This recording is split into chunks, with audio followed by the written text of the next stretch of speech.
Muy a menudo se discute sobre la inflación.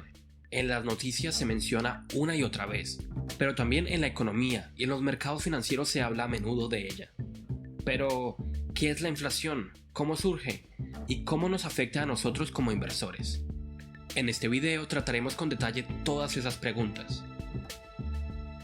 En general hablamos de inflación cuando el nivel de precios de los bienes y servicios aumenta.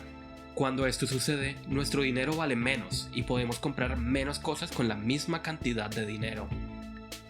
Si, por ejemplo, una bola de helado costaba 50 centavos de dólar en el pasado y hoy cuesta $1, entonces ese dólar ha perdido poder adquisitivo, ya que ahora solo vale la mitad. Antes podía comprar 2 bolas de helado y hoy solo una. Justamente de eso se trata la inflación, también conocida como devaluación de la moneda o reducción del poder adquisitivo. El problema es que no siempre tenemos todos los precios pasados en nuestra cabeza y a veces la noción que tenemos de inflación es puramente subjetiva. La mayoría de personas creemos que en el pasado todo solía ser más barato, pero no necesariamente es así. Hay productos que hoy en día son más accesibles que hace 50 años. Para medir la inflación de forma más o menos objetiva, se crean índices de precios al consumidor, que tienen como objetivo eliminar la subjetividad en la medición de los cambios de precios a lo largo del tiempo. Cada país tiene su propio índice de precios al consumidor.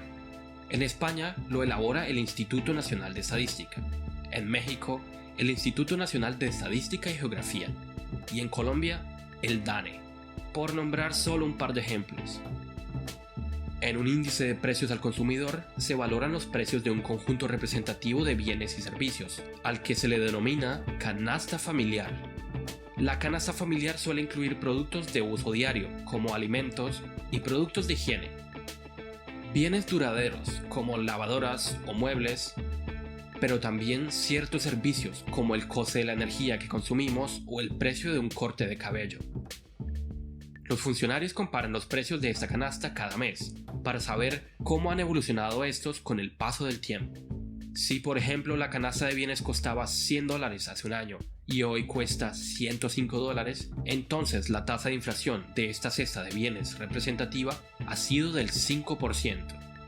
Desde luego, la canasta familiar solo sirve como aproximación estadística, ya que no todas las personas consumen los mismos bienes y los mismos servicios. Ahora que sabemos cómo se mide la inflación, veamos cómo surge la inflación y por qué suben los precios. Hay muchas posibles razones para una subida de precios, y varias escuelas económicas suelen explicar este fenómeno de manera diferente. Sin embargo, si simplificamos un poco las cosas, podemos identificar varios tipos. La inflación por política monetaria, la inflación por costos y la inflación por consumo o demanda. Una de las razones para una subida de precios generalizada puede ser que la oferta monetaria ha crecido más rápidamente que la cantidad de bienes en un país. ¿Qué significa esto? Si hay más dinero en circulación, pero sigue habiendo la misma cantidad de bienes, entonces la cantidad de dinero que tenemos que pagar por un bien aumentará, dado que la proporción ha cambiado.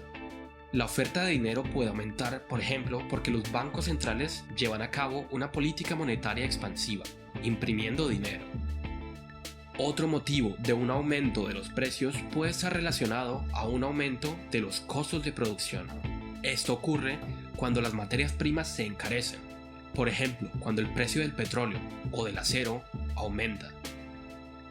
Pero también puede ocurrir que la demanda de productos aumente, especialmente cuando se pasa por un buen periodo económico. Los beneficios de las empresas aumentan, generando no solo mayor empleo, sino en muchos casos un aumento de los salarios. Este aumento de la capacidad de compra hace que el consumo también aumente. Y por ley de oferta y demanda, muchos precios se elevan para ajustarse al cambio. Dado que la inflación por consumo se produce especialmente en las fases económicas fuertes, no es necesariamente algo malo. Cuando hablamos de inflación podemos distinguir 3 niveles diferentes. Primero, la así llamada inflación moderada.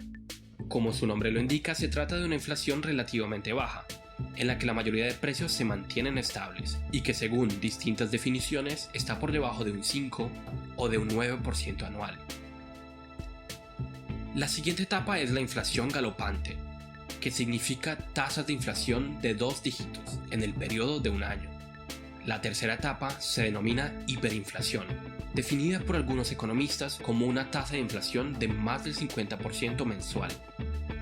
Quizá uno de los ejemplos más emblemáticos de hiperinflación sea la Alemania de los años 20, donde la pérdida de valor monetario llegó a un punto tan extremo que el papel del que estaban hechos los billetes costaba más que su valor nominal. Una barra de pan costaba varios millones de marcos. Pero también hay ejemplos más actuales de hiperinflación, como los que se registran en Zimbabue o en Venezuela. En tales escenarios se produce una pérdida extrema de confianza en el sistema monetario, porque puede ser que el dinero que tengas hoy solo valga la mitad la semana o el mes que viene. Ahora que sabemos cómo surge la inflación y cómo se mide, echemos un vistazo al papel que la inflación juega en nuestras inversiones financieras. Básicamente, se puede decir que la inflación es mala para inversores y ahorradores. La inflación hace que nuestro dinero valga menos. Por eso es tan importante invertir, ya que si únicamente guardamos nuestro dinero, este perderá poder de compra continuamente. Siempre que hagamos una inversión y queramos calcular la rentabilidad, siempre debemos descontar la inflación. Debemos distinguir entre interés nominal e interés real. Si, por ejemplo, el banco me promete un 2% de interés nominal, pero la inflación durante ese año ha sido del 3%, el interés real será negativo, de menos 1%. O en otras palabras, nuestro dinero perderá un 1% de poder de compra, ya que la inflación ha sido superior al interés nominal. Generalmente, cuando dejamos nuestro dinero en el banco, perdemos dinero, ya que en la mayoría de los casos la rentabilidad es negativa. Como alternativa, tenemos la inversión en los así llamados activos reales, tales como las acciones o los bienes raíces, pero también los fondos de inversión que invierten en activos reales.